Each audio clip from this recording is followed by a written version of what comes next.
It's going to be a heated battle for the Gauteng ANC Secretary position. Nciza, Thulani, Kunene and Jacob Khawe have all accepted nomination for the position. But the shocking move for many was Bandile Masuku's decision to decline nomination for the Treasurer position. Reporter Pulele Tweety-Jones has been monitoring proceedings and joins me now. Pule, I'm sure everyone wants to hear from Bandile Masuku what his reasoning is. Have you been able to grab him for a moment just to ask him that question? Well, not indeed, Annalie. In fact, I had spoken to him yesterday, regarding the progression of the conference, and he was quite confident that the leadership that should be elected into office should be one that's competent and one that looks into the future of Gauteng as well, in terms of trying to regain voters' confidence. And you are quite right that not many expected that move from Mr. Masuku to decline that nomination. Which also many have said that having to introduce now the Thulani candidate Musupi Murakane also creates and rather gives Panyaza's slate a better geographical spread in the city of Thulani. We believe that she is coming in with about 117 delegates, which means that this could also contribute to Panyaza's opportunity in terms of being ahead with those numbers there when contesting for the provincial chairperson position. We also do understand that the voting is expected to be underway in less than an hour, and from there onwards this will determine who is going to be in office in terms of the Gauteng province as well. But joining me now is the South African National Civic Organization chairperson of Gauteng, Mr. Chris, to give us maybe just an overview about what he thinks about that move by Bandile Masuku. Thank you very much, Chris, for joining us on ENCA. Now, we all are talking about how Bandile Masuku declined that nomination, and you were saying that this is something which could also be very fruitful and good for Panyaza's slate as well. No, thank you very much. Let me take this opportunity to greet all the viewers across the country.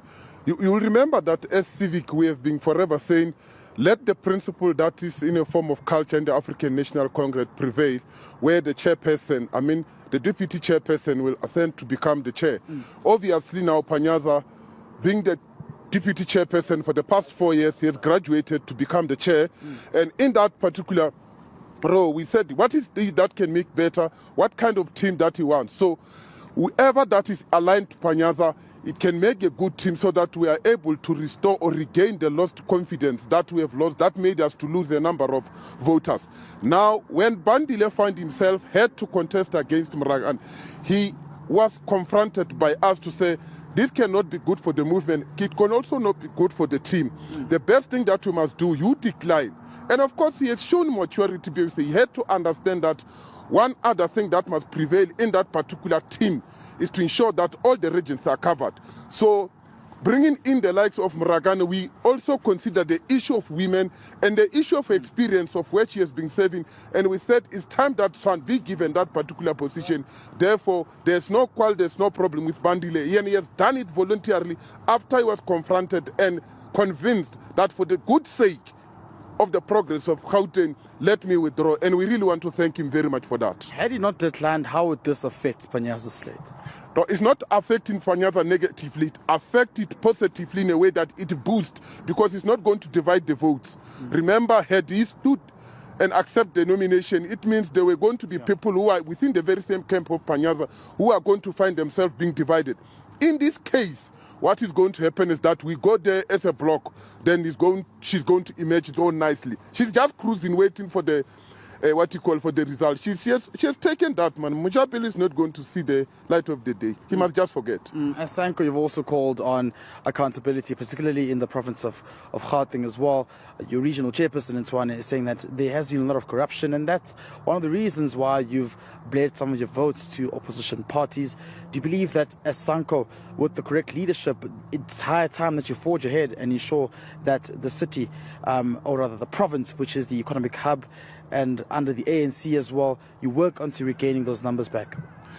Make no mistake. Remember, here we have not filled just ordinary person. We have filled darling of the masses. We are talking about Panyaza being the face of Gauteng.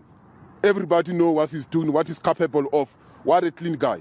Make no mistake. They were definitely sure that it is not up to a certain group, certain somewhere.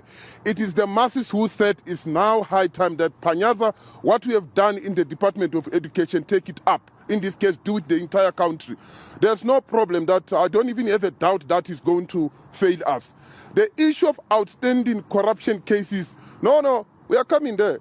No one is going to just walk over like that. No, we are coming there. Whoever is involved, we are going to ensure that he rot in jail. Let's also speak, just maybe a last question. Let's speak about the issue of the adaptation of credentials. We saw that happened, but there were also just outside disputes that are still taking place during the conference when we were inside. Do you believe that this conference forging ahead as well is quite good, particularly because yesterday we also saw that court challenge that threatened to interdict the progression of the conference as well? I think it's high time that ANC must be given credit. With everything that is happening in Gauteng, we have tightened up everything that can make somebody to go to court. If you check, that court didn't last even 3 hours. The judge was so clear and say, hey, let the conference proceed. There's no case here. Of course, there's no case. So anything that is trying to happen is because of the following. There are people who are in the movement because they were used to that kind of management where they can just get in and out because they are close to the management or close to the senior leaders. They can do as they wish. From now going forward, you are going to be a disciplined cadre of the movement, meaning that you will never find a person who's taking a movement to court, then yet he still be a member of that particular organization. We are going to ensure that we tighten those things. Once you take us to court, you must know that you are out of the movement. Chris, thank you very much for joining us. That's the Gauteng Provincial Chair for SANCO speaking to us this afternoon regarding the progress that has been made during this conference, particularly around that issue of Bandile Masuku having to decline his nomination and having to now have Masupi Mragana coming in there to replace him as well. So much is anticipated here. It is a very hotly contested and healthy conference that's currently taking place, although there's been challenges. Earlier on, we had spoken to, of course, the Provincial Executive Committee, which has most of their members, former of them, and the spokesperson who had said that they're ensuring that all systems are in place and ensuring that this conference can be smooth and that there isn't any challenges going forward that will hamper it right now. Pule, before I let you go, one quick question for you. There have been a number of delays. There have also been looking at the security tags for delegates before voting begins. Just quickly, is this conference expected to conclude on time today? Well, as it is, it seems as though everything will be smooth. Everything is expected to conclude today according to what we have been briefed. And you are right to say after the PEC was dissolved, we then saw most of the voting delegates kindly being requested to actually vacate the hall and for them to come back in so they can be correctly vetted and ensuring that those who will be participating in the voting process are eligible to be in that program. And it was very quite clear to say no guests will be allowed this time around. So security checks are very strict as it is right now, and the ANC leadership as well is hoping that there won't be any security breaches which will threaten the integrity of this conference. Thank you so much, Pulile Tweety Jones, coming to us from Benoni.